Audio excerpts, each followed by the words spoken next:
हमारे साथ गंदम में चले जाते हैं जो कि हम दिन में 3 दफा खा रहे होते हैं, इसलिए बीमारियां ज्यादा फैलती हैं। तो कोशिश करें ये जो कुंगी का आपने स्प्रे करना है ये पत्ते की स्टेज पे हो, जब सिट्टी ना बनी हो तब करें।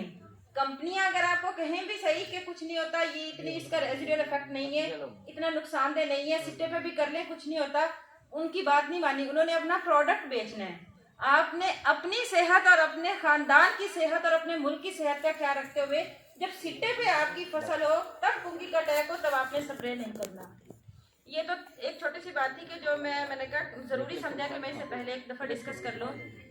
सबसे पहले बात करते हैं सीड के बारे में। आपको पता है हमारे पास ऐसी वैरायटीज भी हैं जो 1995-98 की भी लोग चली आ रही है, जैसे मिल्लत है, एक दो और वैरायटीज हैं। लोग वतन है जो कहते हैं कि खाने के लिए बड़ी अच्छी है, इसमें चीड़ बड़ी अच्छी है, ये खाने के लिए बहुत अच्छी है, तो हम ये काश्त करते हैं, इसीलिए काश्त करते हैं। अगर आपने ज़राअत को सिर्फ खाने के लिए इस्तेमाल करना है तो मुनाफे के लिए कब इस्तेमाल करेंगे? कोशिश करें कि ज़राअत को अब आप अपनी ज़रूरियात पूरी करने के लिए भी और अपनी मुआशी लोगों की ज़रूरियात पूरी करने के लिए और अपने फ़ायदे के लिए भी इस्तेमाल करें। इसीलिए जो पुरानी वैरायटीज़ हैं जैसे कि गैलेक्सी है, फैसलाबाद 2008 है, मिल्लत है, वतन है, ये पुरानी वैरायटीज़ हैं। इनके खिलाफ, इनमें कुंगी के खिलाफ कुव्वत मदाफत नहीं है। ये वैरायटीज अब आगे आप काश्त ना करें। गवर्नमेंट ने बड़ी अच्छी वैरायटीज इंट्रोड्यूस करवाई हैं। मैं अकबर का बीज लेके गई हूँ अपने घर के लिए, मैंने आज सुबह ही देखा है कि उसके अंदर फफूंदी कुछ जहर भी उन्होंने रखा हुआ है बीज के अंदर। हर गट्टू के अंदर जहर है कि अगर, क्योंकि हम लोग ऐसे हैं जो जहर नहीं लगाते, हालांकि वो 2-2.5 ग्राम जहर लगानी होती है 1 किलो को, तो हम वो नहीं लगाते। जब गट्टू खोला तो उसके अंदर देखा गट्टू की पैकिंग बड़ी अच्छी थी, उसके ऊपर टैग लगा हुआ था, बैग में थी, वो बैग थी, उसके अंदर फफूंदी कुछ जहर भी रखा हुआ था। गवर्नमेंट इतना भी इकदाम कर रही है अब जिम्मेदारों के लिए ताकि एंड पे जो आपका सिट्टा काला हो जाता है, जिसे कुंगियारी की बीमारी कहते हैं, हो जाता है ना काला फसल, एंड पे वो सिट्टी जो है वो काली हो जाती है, वो फफूंदी कुछ होती है। एक होती है मतलब ये कुंगी होती है और एक होती है कंगियारी जो सिट्टा काला कर देती है। जब आप उसे सीड ट्रीट करके लगाएंगे तो वो सिट्टा काला नहीं होगा, एंड पे आपका सीड महफूज होगा। तो जो नई वैरायटीज हैं जैसे अकबर है, सुबहानी है, जिंकोल है, इसके अलावा दिलकश है, उरूज है, ये नई पाकिस्तान है, फखरे बखर है, बखर स्टार है, गंदम वन है, ये सारी नई वैरायटीज हैं। और कुछ बहुत अच्छी कंपनियां भी हैं जैसे कि जलंधर वाले हैं, सिजेंटा वाले हैं, इनके पास भी ये बीज मौजूद है। 40 किलो की पैकिंग में है, 1 मन की पैकिंग में है। तो ये सारे बीज देख लें कि जिसके ऊपर बैग दो और टैग दो वो बीज लें आप, वही बीज आपके लिए बहुत अच्छा म्यारी है। आप पंजाब सीड कॉर्पोरेशन से भी ले सकते हैं, शोरकोट, वो जो शोरकोट कैंट में उसकी ब्रांच है, झंग में उसकी ब्रांच है। आप जो जितनी भी अच्छा बीज लेने की कोशिश करेंगे उतनी ही, जितना जर्म प्लाज्म अच्छा होगा उतना हमारे पास पैदावार अच्छी आएगी, जितनी बुनियाद मजबूत होगी उतनी इमारत अच्छी तामीर होगी, ये हमारे बुजुर्ग कहते होते हैं। अगला इसका है टाइम। नवंबर का महीना जो है वो इसका बहुत अच्छा टाइम है गंदम को काश्त करने का। क्यों अच्छा टाइम है? क्योंकि ये जो टेम्परेचर है इस वक्त 20 से 25 डिग्री सेंटीग्रेड या 18 से 25 डिग्री सेंटीग्रेड के दरमियान रहता है। ये जो टेम्परेचर है, ये जो दर्जा हरारत है, ये पौधों के उगाव के लिए काफी होता है। जब हम अगेती काश्त करते हैं, नवंबर के महीने में काश्त करते हैं, हम 50 किलो बीज इसीलिए डालते हैं ताकि हमें जो है एकड़ में 12 लाख पौधे मिल जाएं। वो 50 किलो बीज में 12 लाख पौधे पैदा करने की सलाहियत होती है, इसीलिए आप अगेती काश्त करें। अगर आपने कमाद धान काश्त हो गए हैं, आपके धान की कटाई कर ली है, तो कोशिश अब भी जल्दी से करें कि आप नवंबर के महीने में 20-25 नवंबर तक अपनी काश्त कर लें। माहिरीन कहते हैं कि अगर आप 1 दिसंबर से काश्त करना शुरू करेंगे तो रोजाना की बुनियाद पर 50 किलो वजन इसका कम होना शुरू हो जाता है। तो ऐसे भी मैंने जिम्मेदार देखे हैं जो जनवरी में भी काश्त कर रहे होते हैं। इसलिए जब लेट काश्त करते हैं तो हम 60 किलो बीज डालते हैं। क्यों डालते हैं? ताकि हमारा उगाव पूरा हो। अगर आप घर का बीज इस्तेमाल कर रहे हैं, जैसा कि हमारे सारे जिम्मेदार नहीं अफोर्ड कर सकते, उनके पास इतने वसाइल नहीं होते कि वो खादे लें कि नए बीज लें। घर का अगर आपका बीज पड़ा हुआ है तो 2-3 अहम तरीके उसे करके आप उसे अच्छे तरीके से इस्तेमाल कर सकते हैं। जैसे घर का बीज पड़ा है, उसमें टूटा फूटा बीज भी होता है, पंखा लगवा के औरतें घर में मौजूद होती हैं या बाहर से औरतें जो काम करने वाली होती हैं, पंखा लगवा के वो बीज साफ करवा ले। टूटा फूटा बीज तकरीबन एक गट्टू में 5 से 10 किलो होता है। अगर 5 से 10 किलो टूटा फूटा बीज आप 50 किलो में डालकर करेंगे तो आपकी कभी भी पौधे की तादाद पूरी नहीं होगी। पंखे से साफ करवा लें। दूसरी अहम बात, सीड ग्रेड होने के बाद आप उसे फफूंदी कुछ जहर लगा लें। थायोफिनेट मिथाइल है या फिर आप इंसेक्टिसाइड है। इंसेक्ट का भी, कीड़े मकोड़ों को भी अटैक होता है जब आप इसे कास्ट करते हैं, तो इंसेक्टिसाइड लगा लें। पिंक अमीडा होता है, एक गुलाबी रंग का पाउडर होता है, वो लगा के, वो भी 2 से 2.5 ग्राम फी किलो आपने इसे लगाना है। वो लगाकर आप इसे काश करके करेंगे तो इंशाल्लाह ये बीमारियों से महफूज रहेगी। अगला जो मेरा पॉइंट है वो है इसका फर्टिलाइजर का।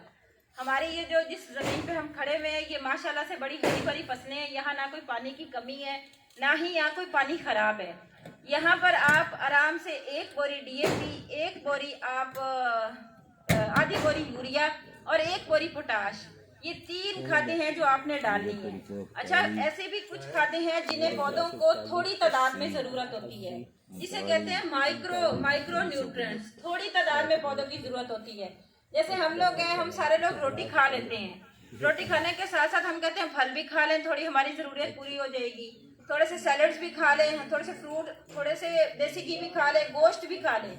रोटी जरूरत पूरी तो कर रही है ना, लेकिन हम ये सारी चीजें इसलिए खाते हैं ताकि हमारा जिस्म और मजबूत हो। इसी तरह जब हम 3 अहम खादें जैसे कि फास्फोरस है, नाइट्रोजन है और पोटाश, ये देंगे तो इसके अलावा जो जिंक और सल्फर है, ये माइक्रो थोड़ी तादाद में पौधों को जरूरत होती है, ये भी जरूरी है।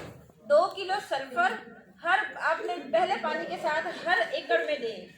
सल्फर के अंदर ताकत है कि ये फंजीसाइड भी के तौर पर भी एक्ट करती है, बैक्टीरियासाइड के तौर पर भी एक्ट करती है। कोई भी फंजाई की बीमारी आती है या बैक्टीरिया की बीमारी आती है, अगर आप सल्फर डालेंगे तो वो उस पर अटैक नहीं करेगी। इसके अलावा नाइट्रोजन के बारे में बताना चाहूँगी। आधी बोरी आप पहले पानी के साथ डालें, आधी बोरी दूसरे पानी के साथ डालें। इसके अलावा आपने नाइट्रोजन नहीं डालनी, यूरिया नहीं डालनी। नाइट्रोफास जो है, कोशिश करें यूरिया की जगह नाइट्रोफास डालें, क्योंकि यूरिया जो है क्विक रिलीजर है। जब आप डालेंगे वो फौरन से पूरा पौधा उसे इस्तेमाल कर लेगा। जो नाइट्रोफास है वो स्लो रिलीजर है, वो पौधे की स्टेज के साथ साथ पौधे को मिलता जाएगा। उसमें नाइट्रोजन भी है, फास्फोरस भी है। फास्फोरस का जो DAP का काम है, उसकी जड़ें मजबूत करना है। हर खाद का अपना अलग-अलग काम है। नाइट्रोजन का काम है उसकी वेजिटेटिव ग्रोथ, यानी उसकी कद बढ़ाना, पौधे को लश ग्रीन करना, ये नाइट्रोजन का काम है। जब आपकी फसल रुक जाती है तब आप उसमें यूरिया डालते हैं कि ताकि इसका कद बढ़े। तीसरी जो है पोटाश का डायरेक्ट ताल्लुक पौधे की पैदावार से है। आपके यहाँ बागात आप देख रहे हैं, ये लोग पोटाश डालते हैं आम को बड़ा करने के लिए, आम को मीठा करने के लिए, किन्नू को बड़ा मीठा करने के लिए पोटाश डालते हैं। गंदम का दाना मोटा करने के लिए पोटाश डालते हैं।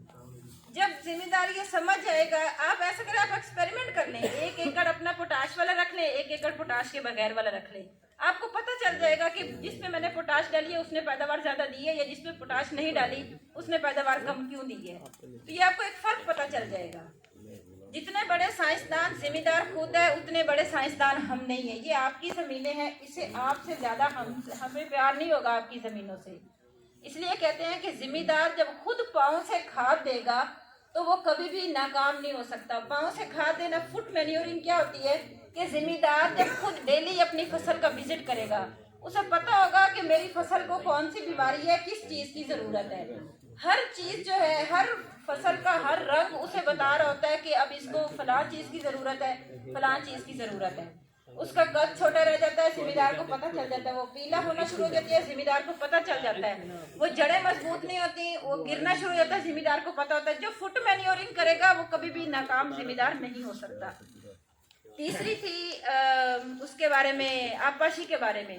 टोटल ये जो जमीन है यहाँ पर टोटल 3 पानी जरूरी है, लेकिन जो नई वैरायटीज आई हैं उसको आप टोटल 2 पानी भी दे लेंगे ना तो वो आपकी फसल के लिए काफी होते हैं, क्योंकि इनमें पानी, थोड़ा पानी भी रेजिस्ट करने की क्वालिटीज है। पहला पानी जो, अगर आपका कमाद, मकई और कपास के बाद की जमीनें हैं तो पहला पानी बिजाई के 20 से 25 दिन बाद आपने लगाना है। क्यों जरूरी है? 3 क्रिटिकल स्टेजेस हैं। पहली क्रिटिकल स्टेज, पहला पानी जो है वो जब पौधा बूटा मार रहा होता है, बूटा बना रहा होता है। अगर आप उस वक्त पानी की कमी देंगे तो पौधा जो है वो बूटा नहीं बनाएगा, वो तीला तीला होता जाएगा। एक दाने ने 4-5 सीटियां बनानी है। तो वो इसीलिए बनाएगा जब आप उसे टाइम पे पानी देंगे। यहाँ पर जिम्मेदार कुछ ऐसे हैं कि जो कहते हैं कि मैं तो थोड़ा सा आगे बत्तर जब आएगा फिर पानी दे लूँगा, ताकि फिर मुझे स्प्रे भी साथ ही तरबतर हालत में स्प्रे भी कर दूँगा। कभी भी इसको स्किप ना करें। जो आपका धान वाला एरिया है उस पर आप 40 से 45 दिन तक कॉम्प्रोमाइज़ कर सकते हैं, लेकिन इस बाकी फसलों की ज़मीन पर आप कॉम्प्रोमाइज़ नहीं कर सकते। दूसरा पानी जो है वो पौधे की जब गोब की हालत होती है, पौधा जब सिट्टियाँ बना रहा होता है, उस वक्त अगर आप इसे पानी की कमी देंगे तो पौधे की सिट्टी का साइज छोटा रह जाएगा। उसमें जो दाना बनाने वाले खाने होते हैं वो थोड़े बनेंगे, जिसकी वजह से पौधे की पैदावार काफ़ी अफेक्ट होती है। तो दूसरा पानी जो आपने लगाना है वो 80 से 85 दिन के बाद या 90 दिन के बाद आपने लगाना है। तीसरा पानी सबसे ज़्यादा अहम है, लेकिन तीसरे पानी के लिए एक बात है कि इसे भर के नहीं लगाते। इसे कहते हैं कि तीसरा पानी जो आपने लगाना है इन ज़मीनों के लिए कि वो आप ऐसे लगाएं कि सिर्फ पौधे को छिड़काव मिले, उसे ज़्यादा पानी ना मिले। लेकिन वो ज़रूरी क्यों है? क्योंकि पौधा जो है वो दूधिया हालत में होता है, उसने दाना बनाना होता है। अगर आप उस वक्त तीसरे पानी पे पानी पूरा नहीं देंगे, टाइम पर नहीं देंगे, तो उसका दाना छोटा रह जाएगा। यहाँ पर दाना पिचक जाता है। उसकी एक और वजह है, आपने कभी देखा होगा कि कुछ दाने मोटे होते हैं, कुछ पिचके हुए होते हैं। वो क्यों पिचक जाते हैं? क्योंकि जिम्मेदार जो है वो इस स्टेज पर आकर यूरिया देता है। जब यूरिया देता है तो उसका जो दाना बनने का अमल होता है वहीं पर रुक जाता है और उसकी दोबारा से वेजिटेटिव ग्रोथ यानी उसकी अफजाइश शुरू हो जाती है, जिसकी वजह से हमारा दाने का साइज छोटा रह जाता है, पिचक जाता है और हमारी पैदावार कम आती है।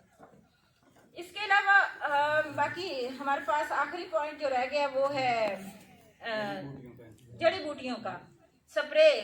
कोई लंबी चौड़ी इसमें साइंस नहीं है। हमारे पास गंदम में सिंपल से 2 स्प्रे हैं। अगर आप वो अपने समझ बूझ के साथ अपने वसाइल को इस्तेमाल करते हुए करेंगे तो वो जड़ी बूटियां भी खत्म हो जाएगी इंशाल्लाह।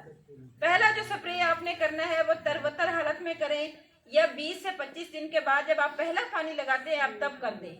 पहला पानी जो आपने लगाना है वो चौड़े पत्ते वाली जड़ी बूटियों के लिए लगाना है।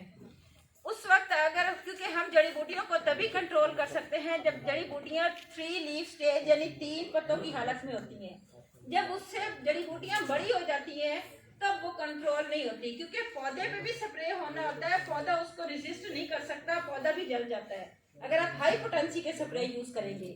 दूसरा स्प्रे जो आपने करना है बिजाई के 45 दिन बाद, जब 45-50 दिन बाद आपने नोकीले पत्तों वाली का स्प्रे करना है। पिछली दफा मेरे पास बहुत जिम्मेदार आए थे कि हमारी वो जो खब्बल घास है ये एक और वो जो बड़ी बड़ी ऊंची होती जा रही है लेकिन वो खत्म नहीं हो रही। ये मालूम करने पर पता चला तो वो बता रहे थे कि मैंने 30-32 दिन की जब फसल थी मैंने स्प्रे कर दिया। नोकीले पत्तों वाली जो जड़ी बूटियां आती हैं वो 50-45 दिन के बाद आती हैं। आप पहले स्प्रे कर देते हैं तो वो खत्म नहीं होती क्योंकि वो तो बाद में उगती हैं। स्प्रे करने के लिए एक और छोटा सा एक अहम पॉइंट है, उसका नोजल चेंज नहीं करते। हम अब कपास का सीजन गुजार चुके हैं ना, ये कपास का एरिया है, धान का एरिया है, तो यहाँ जो जड़ी बूटियों पर आप स्प्रे करते हैं वही वाली मशीन जब आप उठा के दोबारा से इस्तेमाल करते हैं नोजल चेंज नहीं करते। 4-5 हज़ार के आप स्प्रे तो इस्तेमाल कर लेते हैं, 15 रुपए की नोजल आती है वो नहीं चेंज करते। टी-जेट नोजल या फ्लैट फैन नोजल जो होती है वो गंदम की जड़ी बूटियों के लिए होती है, जबकि होलोकोन नोजल जो होती है वो कपास की जड़ी बूटियों के लिए होती है। नोजल चेंज ज़रूर करें ताकि पूरी अफादियत हासिल करें आप उसकी पेस्टिसाइड इस्तेमाल करने की। नोजल चेंज कर ली, उसके बाद आपने अगर 25 लीटर वाली टैंकी है तो 4 टैंकियाँ एकड़ में, अगर 20 लीटर वाली टैंकी है तो 5 टैंकियाँ एकड़ में इस्तेमाल करें। टैंकी जो आपका बंदा यूज़ कर रहा है उसे समझाएं कि 100 से 120 लीटर पानी हो, इससे कम पानी ना हो या इससे ज़्यादा पानी ना हो। अगर पानी ज़्यादा डाल देंगे तो ढक्कन उसमें कम डालेंगे तो वो महलूल जो है वो ज़्यादा डाइल्यूट हो जाएगा, उसमें कंसंट्रेशन दवाई की थोड़ी रहेगी, जिसकी वजह से वो सही उस पर असर नहीं करेगी। ये 4-5 अहम बातें थी गंदम के बारे में। अगर इसके अलावा कोई आपका सवाल है तो आप मुझसे पूछ सकते हैं।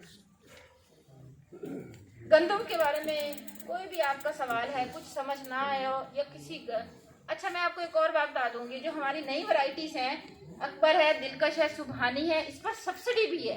1200 रुपये फी गट्टू पर सब्सिडी है। अगर आप ये सब्सिडी वाला बीज लें तो आप अपने सब्सिडी के कूपन संभाल के रखें। सवाल